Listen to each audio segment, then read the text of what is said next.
Hi. I have a couple concerns, and one of the concerns is about group consciousness and how it plays into my allowing. Currently, I'm in a real process of reading like Ernest Holmes material and really about the oneness and the one mind and truly allowing within the world. As I'm becoming more attuned and aligned with the oneness and really acknowledging that, what I find is there's more contrast coming at me for me to make choices of. It seems to be coming quicker than it ever had before as the more evolved or more aligned I become. And I'm wondering what's happening. Well, as you begin probing the idea of oneness, that oneness is showing you how diverse it is. Okay. In other words, because while there are aspects about that idea of oneness that are beneficial to you, there are some ways of looking at it that are taking you sort of down a wild goose chase. In other words, it's nice to acknowledge that there is a stream of source energy, and it's wonderful to acknowledge that you are part of that stream. And it's nice to feel the oneness of that stream. And it's nice to know that there is only a stream of well-being which you can be a part of or not. But it's also helpful to know that that stream of consciousness is multifaceted and that it creates variety, and that the variety plays off of itself, and that variety expands into moreness. And so when the idea of oneness limits rather than expands, then that's what's happening. We think that the source energy and that oneness that you're wanting to understand is wanting to express to you its vastness and variety, because, you know, the expansion is because of the variety. And so we think that it's just universe's way of helping you help us say that there's a difference between oneness and sameness. That's fascinating. Secondly is, with elections coming and our political views in this country about people's rights and what oneness is about, I guess, is there seems to be a huge movement contrary to my belief. At least that's what I'm experiencing. And when I get in discussions with folks who are contrary to my belief or my feeling of oneness and allowing and letting and people you choose, do that because get in conversations with people who activate within you something different than what resonates with you. Yeah, that'd be a good question, wouldn't it? I do that because, well, because I believe in oneness and I'm trying to get the oneness headed in the right direction. Yeah.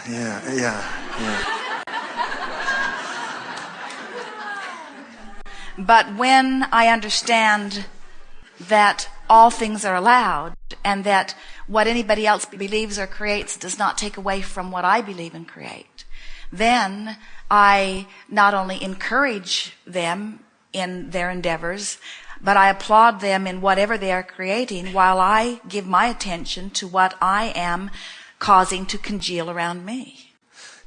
So that leads me into what can I do for myself to keep expanding and also allow. And it's just keep expanding to myself and allow that. See, we understand why when you believe that there is a tide that is turning or a trend that is going that would affect you, we can understand why you would want to contribute to and guide it in the direction so that the outcome is pleasing to you. Yes. But when you understand what law of attraction says, which is whatever is activated in your vibration will come to you, then you don't want to dabble in all of those other things that you don't want to come to you, because dabbling in them, thinking about them, beating the drum of them, protesting them, debating them, talking about them makes you an active part of that stream. So we know it's an interesting transition, and it's a hard one for many of you to make in the beginning, because most people have been approaching life that here are all of these things, and I approve of these things, and I don't approve of these things, so I put my support and my money behind these things that I approve of. And we say, so far, so good. But when you say, but I'm doing everything I can to defeat these things, then we say, now you're putting your support which is much more than your time and money. You're putting your vibrational support behind the things that you do not want to create. And so it's a very interesting thing to watch the political spectrum. We'd like to give you our bird's eye view. So here is a group, and there are more than two, but let's talk about the two primary groups in your nation.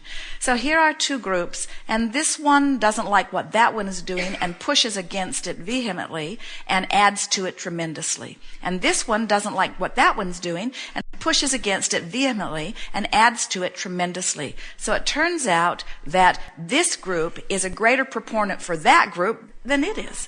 And this group is a greater proponent for that group. Isn't that interesting?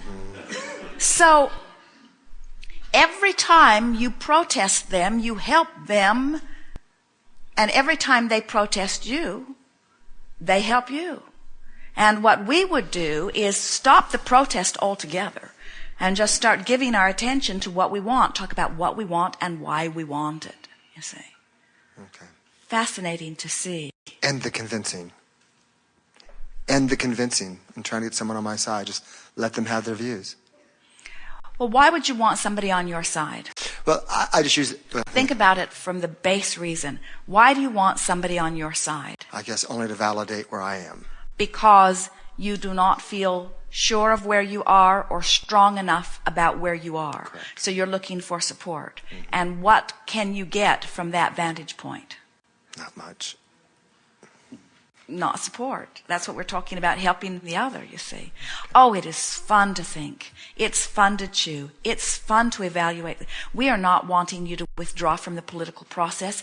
It's exhilarating to observe what's happening and to feel your own conclusions formulating within you. Your very government as it exists today exists because there were those who were observing things that they did not like, and out of their awareness was born an idea. And you are still, even today, reaching for that idea or that ideal, you see. Yeah. So we're not encouraging you not to participate. We just don't want you to get all upset about what somebody else is doing. Let the whole thing be fun. Let it invigorate you. It's fun to feel your mind work, and it's fun to have an idea and then watch it play out. And it is fun to get inside information from your source energy. It's fun to predict outcomes. It's fun to make a difference. It's fun to see what would be better and to promote it and encourage it and put your time and energy and dollars behind it. It's great fun to be involved in the process. We're just here to encourage you to not shoot yourself in the foot during your involvement. In other words, if you have a zeal for what you are wanting, you're having a good time and you're in alignment. And the process is exhilarating to you, and the outcome will be satisfying to you. But if it feels hard, if it's a struggle, if they're making you mad, then you're not yet in sync with who you really are and what you really want. And we see very few in the political process who are joyous. Yeah. They're mostly angry. They're mostly angry and blaming the other one, needing the other one to do something different so that they can feel better. And the other is determined not to do something different so that you can feel better. Secondly, I don't know, it may not be something I like about myself. I look at this and say, this is truth. I mean, I hear truth, I know truth, and what I say to people is, you know truth when you hear it. Why aren't all people getting truth? Well, let us use a different word that's more truthful. Okay. You know alignment when you hear it. You feel alignment when you feel it. You know alignment when you feel it. Okay. Alignment with what? Alignment with your idea. So first you have to start with the premise that everybody gets to create their idea. And that's a hard one to get around because you see people creating things that you don't think they ought to be creating. Mm-hmm. But we want to say to you in a way that you can really hear it, so we'll be gentle. It's not any of your business. I know. In other words, you don't get to decide what anybody else creates. And you say, well, I can go along with that to a certain extent, but when somebody creates something that hurts someone, when somebody creates something that feels immoral, when people tell lies to support their agenda, and then they do things with my money that I don't want them to do, then I get riled about it. And we say, you can't get riled about it because all that does is knock the wind out of your sails. Jerry remembers being a youngster in a competition of wrestling. He was very good. He had worked his way all the way up to the state championship. And someone who was wrestling with him kept hitting him during the competition. And when he would get hit, Jerry would hit him. And then the referee would tell Jerry that he was wrong. And Jerry would say, but he hit me. And the referee said, he didn't hit you, you're hitting him. And after it happened 2 or 3 times, Jerry was so infuriated that he lost all clarity, all strength, and was pinned in the most idiotic way. He defeated himself by his outrage at the injustice, you see. And that's a tricky thing. When you feel that injustice is happening, where are you? Powerful or powerless? Powerless. When you feel that something is happening and you can't do anything about it, it's no wonder you go nutty. It's no wonder you fall into those rants where you want to do something about it. We understand that. It's natural that you would want to get angry because it feels better than that feeling of powerlessness. So would you agree with us that the political process has only made it that far on the emotional scale?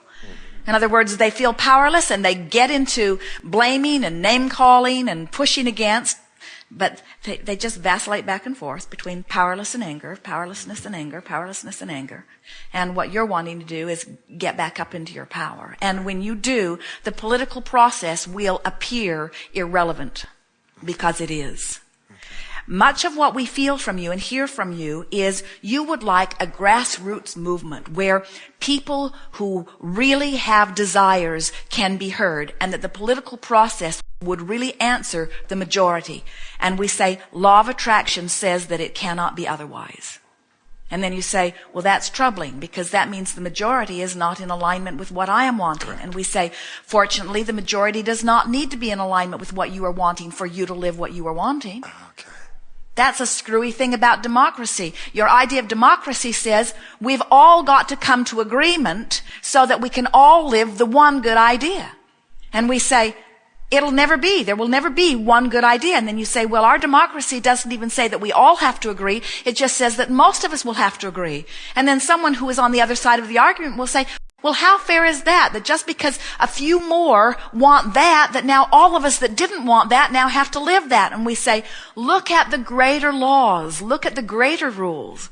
Law of attraction says that you get what you have most active in your vibration. And so we would wage our own political warfare. We would say, I'm going to align with what I want, and I'm going to watch what happens to me. And I'm going to try not so hard to convince everybody else that they need to come along with me, because you did not come forth into this environment saying, oh, there are some ideas, let's sort them out, let's throw out the bad ones and whittle them down to a few good ones. You said, let's go into this universe and expand ideas, not shrink them. You said, let's let the ideas that exist produce new ideas. And when I get in sync with a new idea, then my work will be to align with the vision of the new idea. That's how I will be a progressive person moving forward, you see. Gotcha. So many of the people are still digging up stuff that has nothing to do with where they are. And fortunately, we say this joyously. A small, infinitesimal, really, percentage of your nation is politically involved. Wow. Even when they cast their vote, most of them have no idea what they're even casting. It's insignificant. It's a game somebody's playing, but it has nothing to do with your well-being or your outcome. And it's funny. Government would not want to hear that because they want to be more significant to your experience, but they are not significant to your experience. Thank you. Appreciate it. Yes, indeed.